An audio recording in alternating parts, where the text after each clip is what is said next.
Hello there, everyone. Key of Shadow back with another video after a long hiatus to talk about something that honestly frustrates me thinking about it for more than a few minutes at a time. Power scaling. Power scaling is something that's done quite frequently in a lot of communities and fandoms. In my case, it's, comics, anime, and games. And it's been such a prominent thing for literally years that there are entire channels built around, versus debates, power scaling, seeing who's stronger, whatever. The two that come to my mind, these aren't the only ones, but the two that come to my mind are Death Battle and Seth the Programmer. Obviously, there are more, but these are two of the prominent ones I think of. And these two channels, to me, embody two types of scaling that's used quite prominently in versus debates. Those two types being calc-based scaling and feat-based scaling. Calc-based scaling is, calculations, hard numbers, doing research for real life equivalencies or seeing how much a character would be able to realistically be able to do if they were in the real world in terms what's their destructive capability or how much can they lift, how hard can they punch.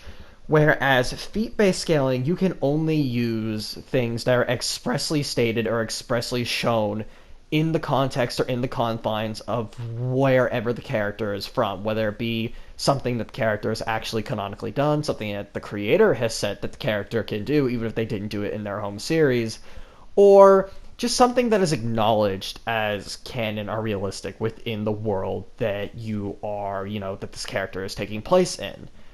Solely canon stuff, no speculation.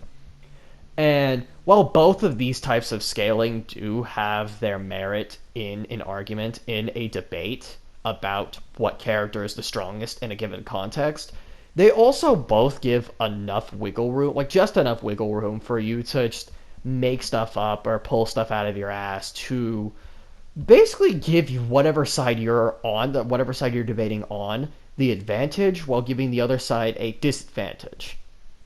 With calculation-based scaling, it's actually quite easy to, do this kind of ass-pull stuff because, you're doing actual numbers. You're doing, something that would take, a lot of, actual real-time research to be able to do. Something that anyone that's, listening into the argument or, watching whatever video about the argument that you're doing, they're probably not going to fact-check. They're probably not going to do. And even if they do, how is that going to disprove what the character themselves can do because they are a fictional character? It's not like you can ask them, oh, hey, how much can you lift? Or, oh, hey, how big of an explosion can you make? Death Battle did this a lot. They haven't been doing this as frequently, but, and the last time that I saw them do a hard calculation was Sun Wukong versus Heracles. And it wasn't even that big of one, but it's still something that, you hear it, and you're not going to be able to disprove it unless you basically do the same thing that they did, which that's just an unrealistic thing to think about. I have the example pulled up right here, yeah, here it is. Heracles was so fed up with the desert heat, he fired an arrow at the sun, the physical embodiment of the god Helios. I guess that's one way to cool off. Take that, global warming! To reach the sun, his arrow would have to fly 90 times faster than light. Now, I can't disprove that number. I can't disprove any of those calculations, but I also can't fact check them and prove them either, because A, Heracles isn't real, B, you can't realistically shoot an arrow into the sun from the Earth, and C, it's just, you can make up any number for an argument. You can make up any calculation number for an argument, and as long as you sound convincing enough, people will believe you without fact-checking you or without pressing you for more details. You could literally tell someone that a character can move an exact number, say a character can move 300 miles an hour on foot, and people would have to believe you because you're giving them a definitive number, and nothing within their home series or their source material either proves or disproves that, so you must be telling the truth, right? You could make anything up, and that shit would fly with a lot of power scalers just because it sounds convincing enough, or it's a hard number that you're giving them. Whereas with feat-based scaling, there's a lot less wiggle room for you to do any of that ass-pull stuff. There's a lot less wiggle room for that. Unless the character that you're scaling for, or the version of the character you're scaling for, is brand new, hasn't had a whole lot of screen time, and what they're fully capable of is dubious at best. And that's where Seth the Programmer comes in. Now, I will say ahead of time, in his actual video, he does say that a lot of it is speculation. But I'm going to get into why I'm using him as an example specifically here in a minute after I let the clips roll. So yeah, Set the Programmer with feats, ladies and gentlemen. Frieza eventually comes in, one-shots him, the strongest in the universe, and Frieza is basically so powerful that this curse that's on Gas that tries to make him stronger than Frieza then accelerates his aging so much he basically turns into dirt. He then just one-shots Goku and Vegeta, so when he does this Black Frieza transformation, and you're like, Seth, why are you saying he could beat Ultra Instinct Gogeta? Why are you saying he might be able to beat up Beerus and all these things? Doesn't make sense. Now, if you want the full context of what the fuck was going on with those clips, watch the full video. It's Set the Programmer's Black Frieza and Beast Gohan video.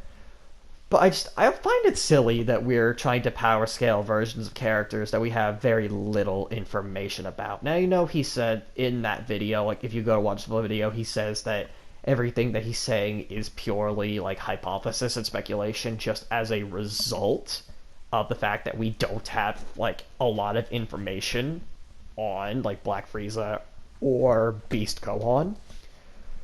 But it's the fact that, like, he says it in a way that still sounds so convincing that even if he expressly says that he's just speculating, people will take his word as gospel and take his word as, oh, this is the truth, this is what these characters are capable of, that it almost doesn't matter that he says that it's like speculation or hypothesis. I'm not blaming Seth for, you know, the actions or the thought process of anyone that watches him. God forbid, I'm never going to do that. But it is still something to think about.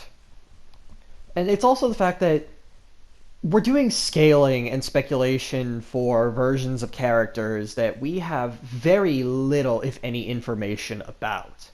Like, what do we really know about Black Frieza from, like, the little that we've seen of him? We know that it's the result of him training for 10 years in a hyperbolic time chamber. We know that it can apparently take on someone who's supposedly the strongest in the universe in one shot. Like, these are all things that we just can't really prove because, especially in the case of Dragon Ball, scaling for Dragon Ball is just fucked. Because if we were actually shown what all these characters were capable of doing in regards to, like, raw destructive power and things like that, then there wouldn't be a setting for the story to take place in anymore. Everything would literally just be destroyed within, like, a second of the fight starting. We're never going to be able to actually see the full extent of what these characters can do, just because we need to be able to comprehend what the characters can do, and we still need a setting for the story to take place in. But even in that case with, like, the whole might makes right thing, power scalers just also don't fucking know how a fight works, and they think that doing solely, like, if you are physically the stronger combatant, then you win, full stop, no arguing about it. It's kind of like the equivalent of people thinking that, oh, because I pick an S tier character in a fighting game and my opponent decide to pick, like, a C or a D tier character, I'm going to win, like, by default. Not taking into account how good the person that's using, like, the C or D tier character might actually be. You could still lose that. And in the same vein, a character can be physically stronger than their opponent and still lose just because their opponent is better at fighting. This isn't even a sentiment that, you know, is from, you know, oh, the real world. Even the series that some of these people like to power scale the most are starting to acknowledge this. Dragon Ball actually fucking acknowledged this in their new movie, in Superhero. This was actually something that was acknowledged, that, you know, raw strength was not all it would take to win certain fights. I'm going to say right now, I apologize for how shit the quality of this next clip is going to be. As far as I'm aware, Superhero is still in theaters, or at the very least is just fresh of coming out of theaters. I did watch this movie illegally, so don't give me any shit for that. But yeah, Here is a Dragon Ball character, a main Dragon Ball character, basically disproving the idea that Dragon Ball fights are built solely around raw physical strength that have nothing to do with things like technique or efficiency or anything like that. Just watch this. Just watch this, ladies and gentlemen. This will blow Power Scaler's mind. You're an idiot, so I'll try to keep this simple. Okay. No doubt you remember Jiren's fearsome power. But in terms of raw strength, it wasn't far removed from you or me. The difference lies in how efficiently he used that strength. And there we have it, ladies and gentlemen. A character within a series that is supposedly all about just brute physical strength and being able to punch harder or lift heavier weights or whatever, just acknowledged that Jiren, a character that they had a lot of trouble with, was around the same level of raw physical strength as they were at the time, and that the only reason that he was really doing so well was because of how efficiently he was using that power, how well he was using that strength. To me, that doesn't sound like a case of someone winning because they're just stronger. To me, that just sounds like someone's winning a fight because they're just better. Like they are more skilled. They are able to use their power more efficiently. They're able to pace out a fight in a way that will turn the tide in their favor. I bet you anything that anyone that has like that power scalar mentality of like, oh, higher number means win no matter what, when they saw that scene, they probably lost their fucking minds thinking some kind of blasphemy. I can almost guarantee that shit. But enough about that. I mentioned a fanboy mentality earlier in this video, if memory serves right.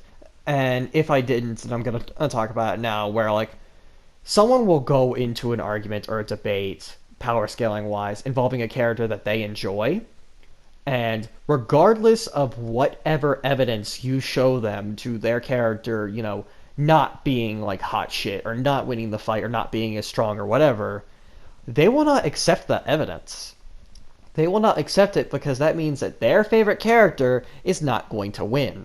It's not a case of, oh, they want to have a debate or have like an interesting conversation.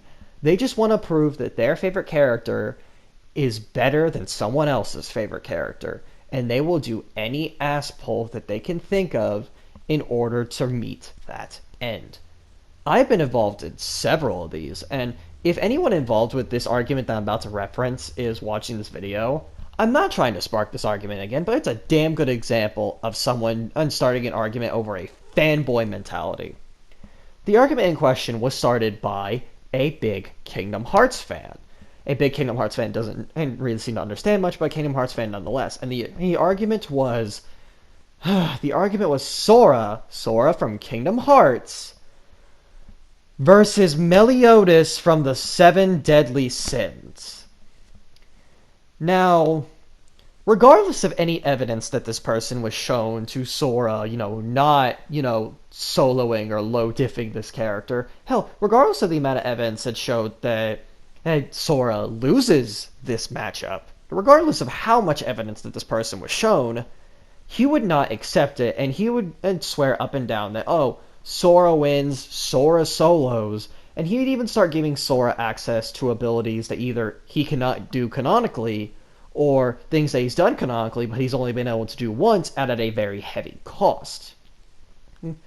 Whereas everything that was given to Meliodas in said argument was stuff that he has either actually done, or something that he has been expressly stated to be able to do at will, with very little, if any, repercussions. This is not the only instance of this individual trying to say that Sora just wins against anyone. But it's the one that sticks out in my mind the most.